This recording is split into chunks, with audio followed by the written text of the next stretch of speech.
Good afternoon, you're watching NTV at ONE. My name is Olive Burrows and we're following up on several stories. We have Seth Olale at the Senate and we'll be hearing from him shortly. We also are expecting a press briefing from the Mombasa County Governor, and that is Ali Hassan Joho in just a few minutes. He's expected to address the spike in the number of COVID-19 cases in his county. As of yesterday, it was reported that there are 7 new cases.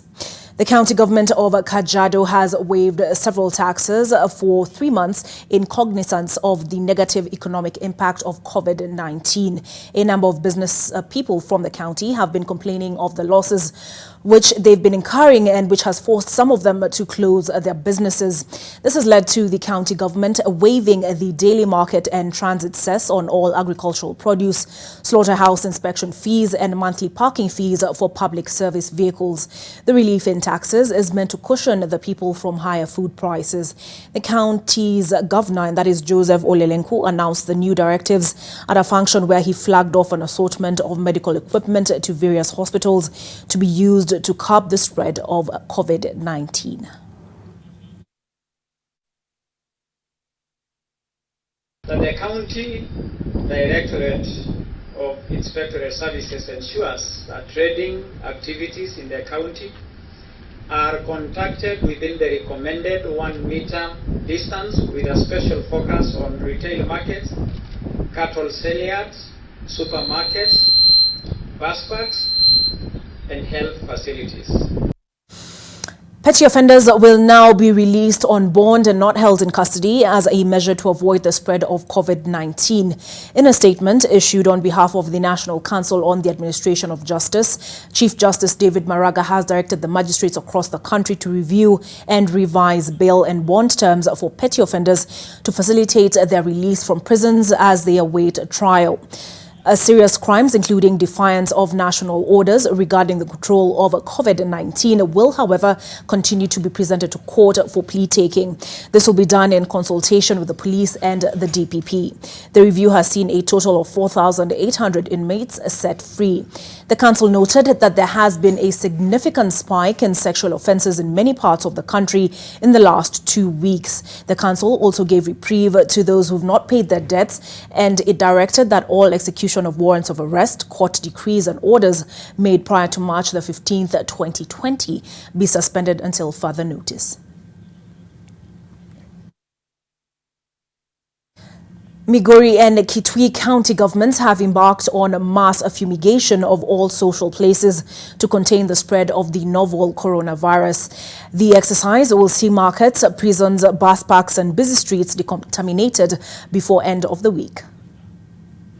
Migori County health officials have started fumigating police stations and prisons as part of measures to contain the spread of the novel coronavirus. The fumigation started on Thursday morning at Kamagambo police station in Rongo before moving to other areas. Apart from fumigating prisons, health officials will conduct training sessions and sensitize inmates and prison warders on hand washing, a crucial safeguard to keep the virus, which has been declared a global pandemic, at bay. Kwanza sisi lazima tuchukue hatua, tujikinge sisi wenyewe na maafisa wetu. Kisha wateja wetu ni wananchi. So lazima wao pia tuhakikishe wako salama. Na ndio sababu tunajaribu tunashirikiana na idara zingine tuhakikishe kila mara tunaweka mkakati. You know, this is a very high sensitive area. So we want to spray everywhere, starting from the offices up to the cells. Health authorities have also embarked on a wide-scale fumigation exercise in Kitui County in a bid to combat the spread of the coronavirus.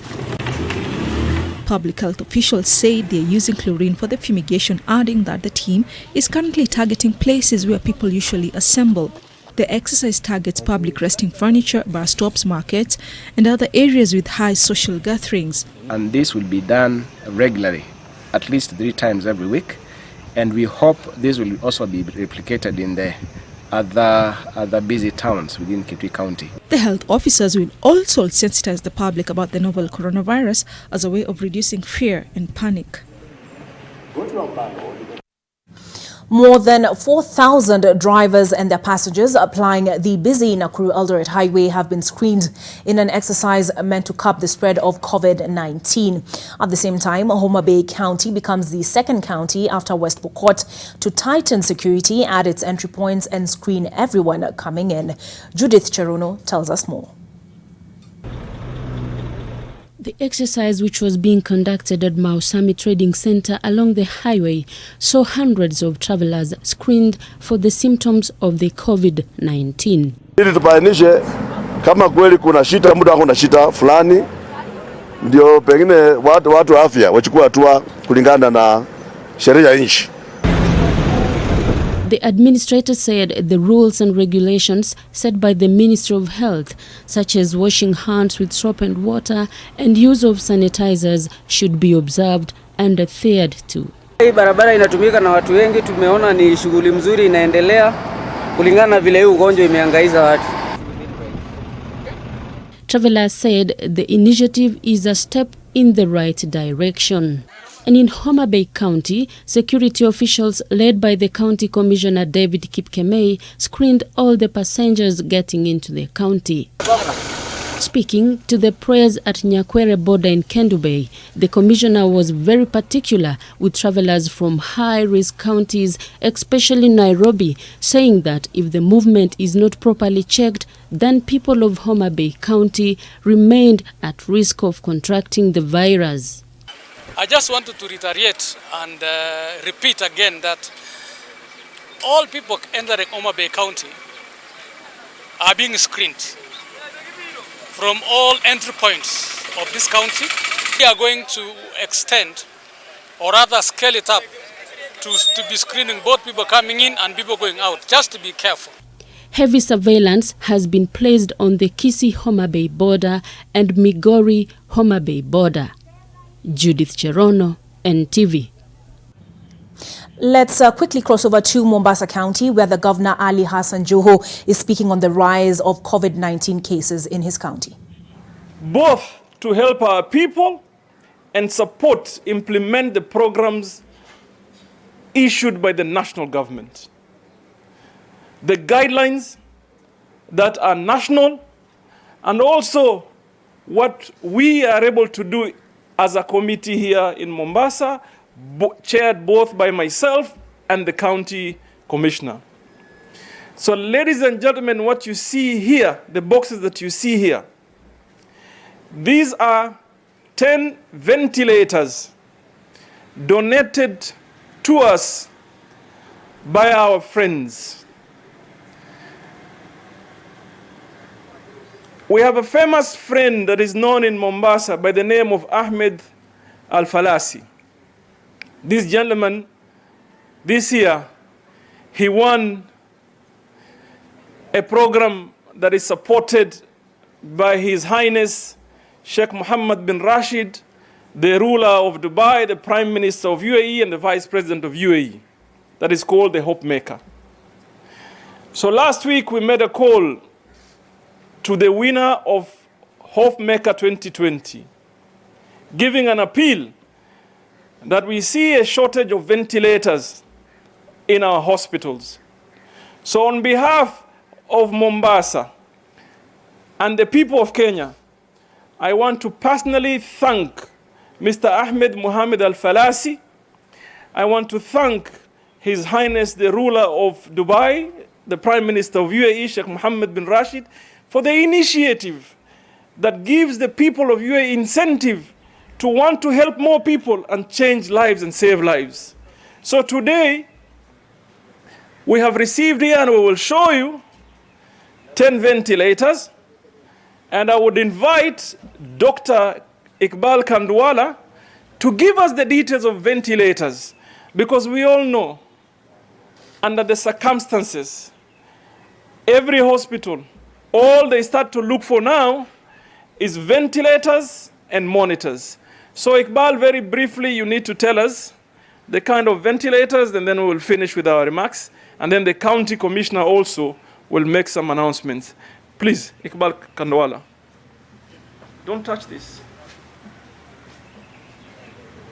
Thank you, Your Excellency. We all know the pandemic that has affected each and every person globally. And for us in Mombasa County, we are actually preparing ourselves. We are a couple of weeks behind Europe. So if all of us have been following the news in the US, in Italy, in Spain, especially now that the US, everybody is looking for ventilators. In New York, we know that they're looking for 30,000 ventilators. So we will get to that stage maybe in a couple of weeks, but we need to be prepared. And I want to thank Sheikh Falasi, a friend of Coast General Hospital and Mombasa County, and His Excellency Sheikh Mohammed for this generous donation. The ventilators we have are high-end ventilators. They are Drager ventilators, Evita XL, made in Germany. They can ventilate non-invasive ventilation, and also they can do invasive ventilation. So they are the state-of-art ventilators, and they are going to come in very useful for us at this stage. We have already started receiving cases, and currently as we speak, in our isolation ward, we have about 6 cases that are currently with us, the ones that we are treating. Once Well, I did mention at the top that we also have Seth Olale at the Senate, or rather in Parliament's precincts. There is a press briefing going on. Let's listen in. In terms of response to the coronavirus, not that we've seen of any, their number one order of business today has been to demolish the lives and livelihoods of the poorest of the poor in Isiolo County. The markets, they are everywhere in this country. The social issues, the public order issues, and human rights issues in our county are really, really disturbing us. And as mothers and as women, as they say in Kiswahili, uchungu wa mwana ajuaye ni mama. Sisi kama wamama tumekasirika sana, tumehuzunishwa sana na mambo ambayo yanaendelea katika kaunti yetu. Tujaona mtu ambaye amekuja kusaidia watu, tujaona mtu ambaye amekuja kusensitize watu.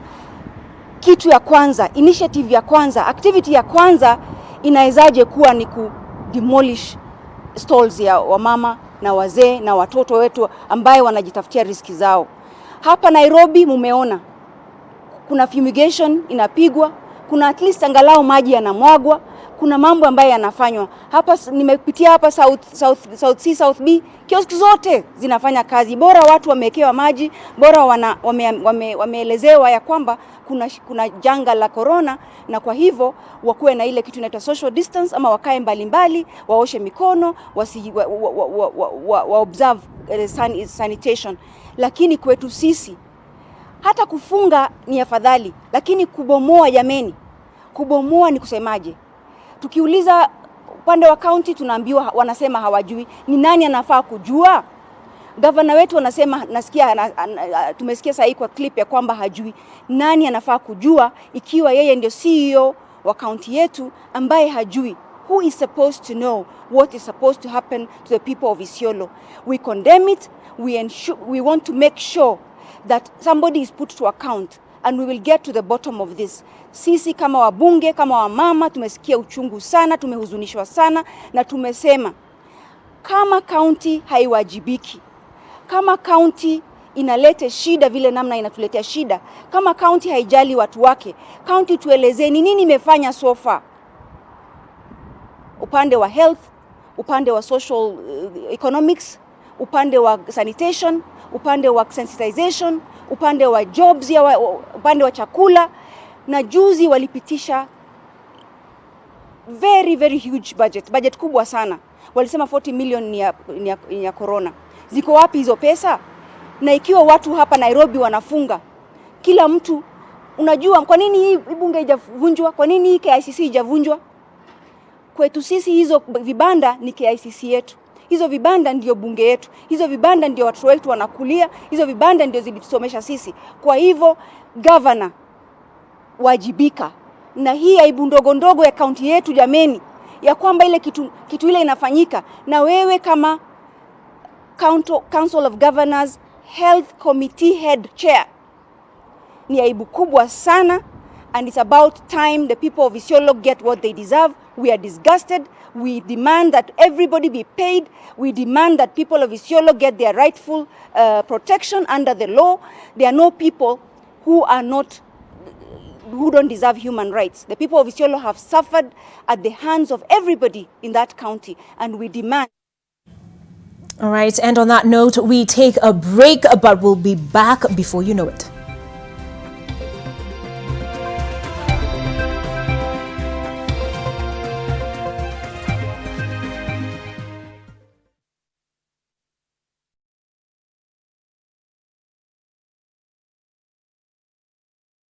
Working from home? No problem. Fiber Home has you covered with the fastest and most reliable internet speeds. Get connected today. Kazi lazima iendelee.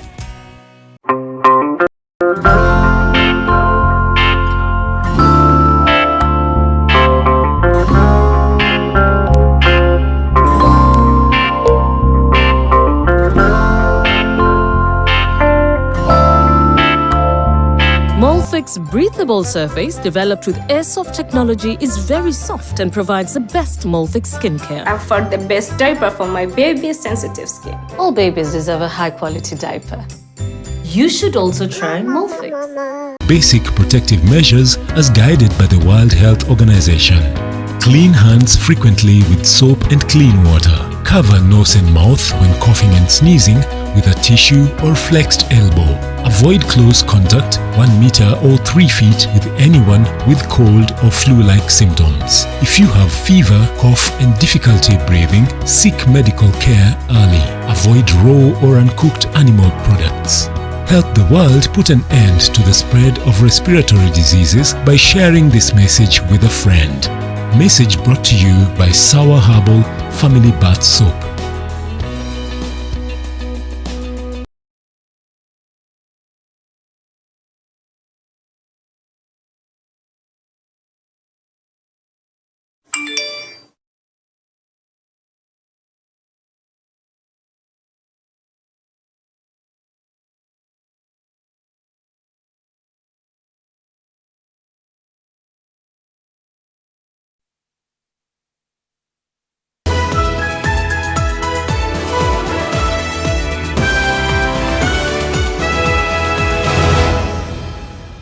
Welcome back. You're watching NTV at One, and my name is Olive Barrows. Members of the County Assembly from Kirinyaga want health workers who've been sacked reinstated to help boost the county's preparedness in the fight against COVID-19.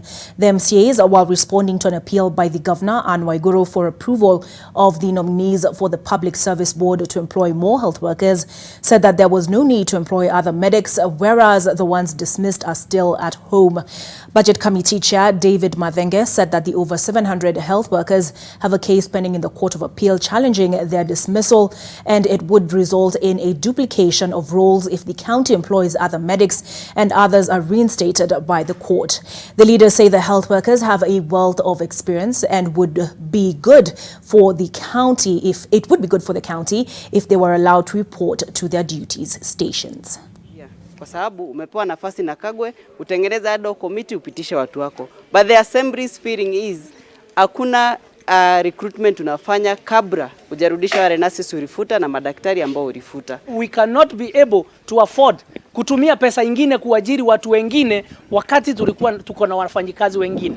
Koti ikija iwarudishe kazi na tumeajiri wengine, Kirinyaga County ndio itaachwa na mzigo wa kitu tunaita malipo ya mishahara. We need to urgently recruit additional medical staff for Kirinyaga because of this crisis. We need another 200 medical staff, and we cannot recruit legally without the Public Service Board. And I appeal to the County Assembly. I have written back to them and resubmitted the names, because if we were to restart the process of recruiting the Public Service Board, it will take 2 months. It will be too late for Kirinyaga people.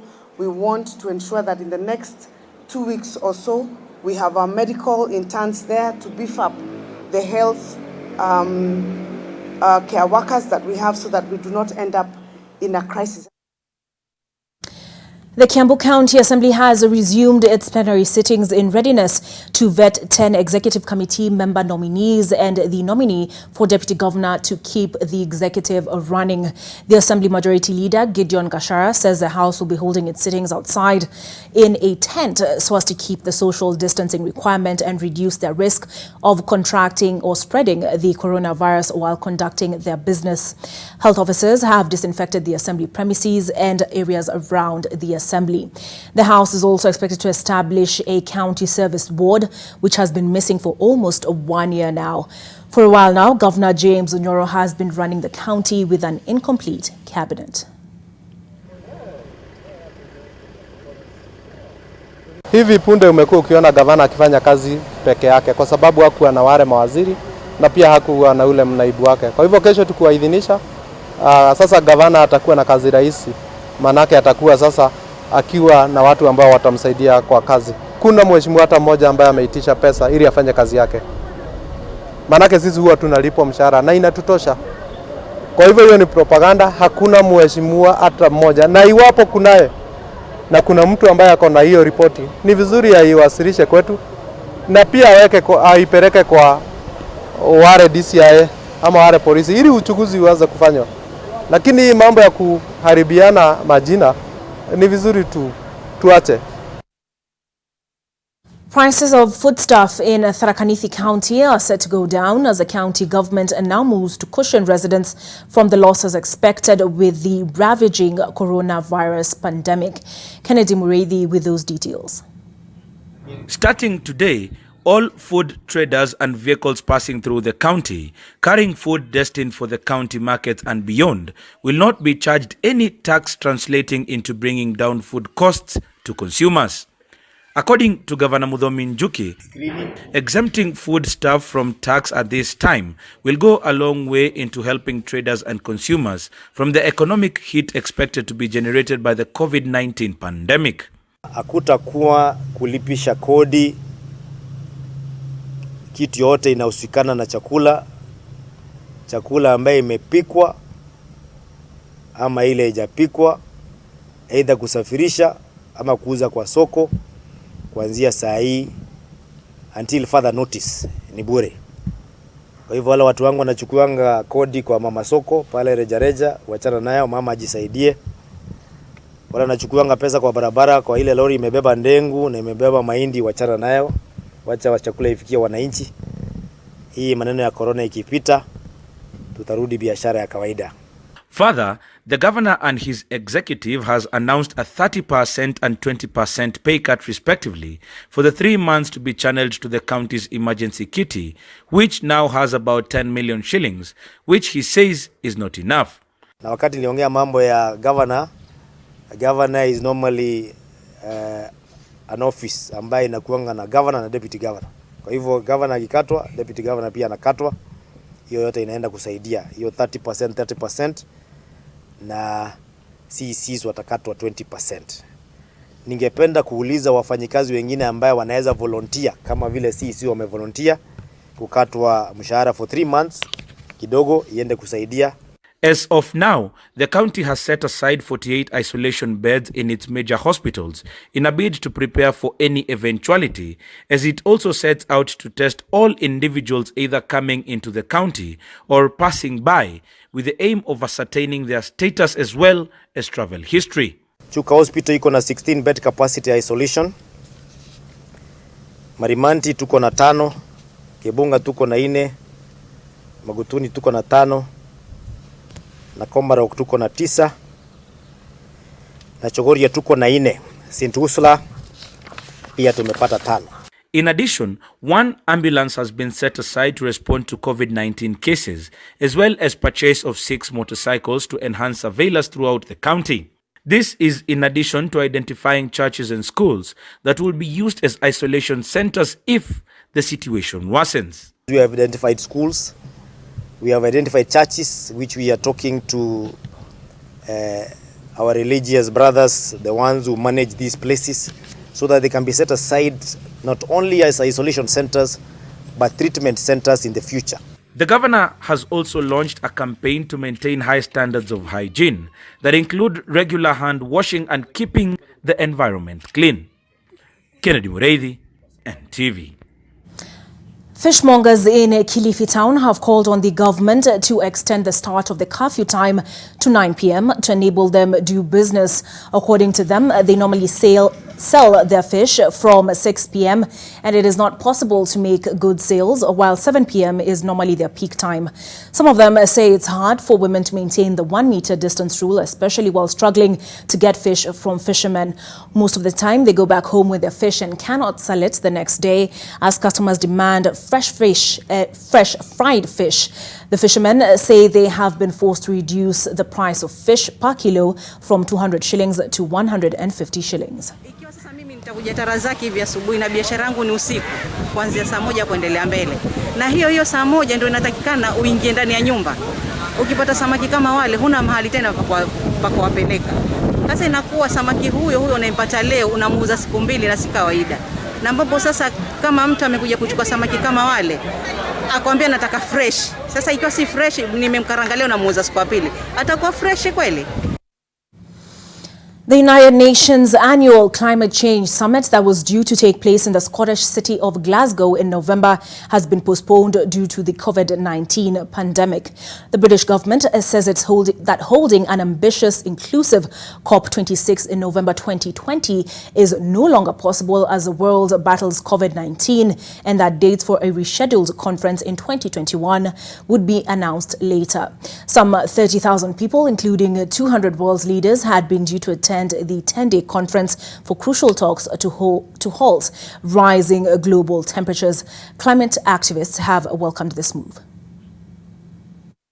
Yes, I think we'd all psyched ourselves up to the idea that this huge event was coming to Glasgow in November. And so psychologically, it's a little hard to detach yourself from that prospect. But of course, it makes sense to delay it because of the pandemic and because that gives us time to do the proper preparations. The danger of doing it in November is that we might find that some parts of the world who've got coronavirus later than we in Europe have done would actually be excluded. And that would be a disaster to have climate talks which actually exclude particularly poorer parts of the world from taking part fully. That's what's happening internationally. Time now to look at what's happening in the sports world. And Harambee Stars captain Victor Wanyama, who now plays for Canadian outfit Montreal in the Major League Soccer, has spoken exclusively to NTV Sport regarding the global coronavirus pandemic. Hi, my name is Victor Wanyama, Kenya national team captain and Montreal Impact player. Currently, the world is going through the most difficult period because of the COVID-19. The government has stopped all the sports events and now we cannot train as a team. But we have to keep our fitness level up by training at home. Personally, I'd like to thank the doctors and nurses for putting their life at risk to protect us. And now we have to play our parts by staying at home, washing our hands with soap and water, using sanitizers, avoiding those crowded places, and follow the guidelines put out there by the health officials. I want to thank the government for the safety measures they have put out there. God bless us all. God bless Kenya. European football governing body UEFA has bowed to the inevitable and suspended all Champions League and Europa League matches until further notice due to the COVID-19 pandemic. UEFA also said that all national team games scheduled for June have been postponed, including playoff matches for Euro 2020, which has been moved to 2021. Wednesday's video conference call of UEFA's 55 member associations included a broad-ranging discussion on the crisis and what options might face the game in the coming weeks. A source who was part of the call told Reuters that while no decisions were taken, given the lack of certainty over the time frame for the pandemic, the understanding was that the longer the delay, the more the priority would fall on completing the paused domestic seasons.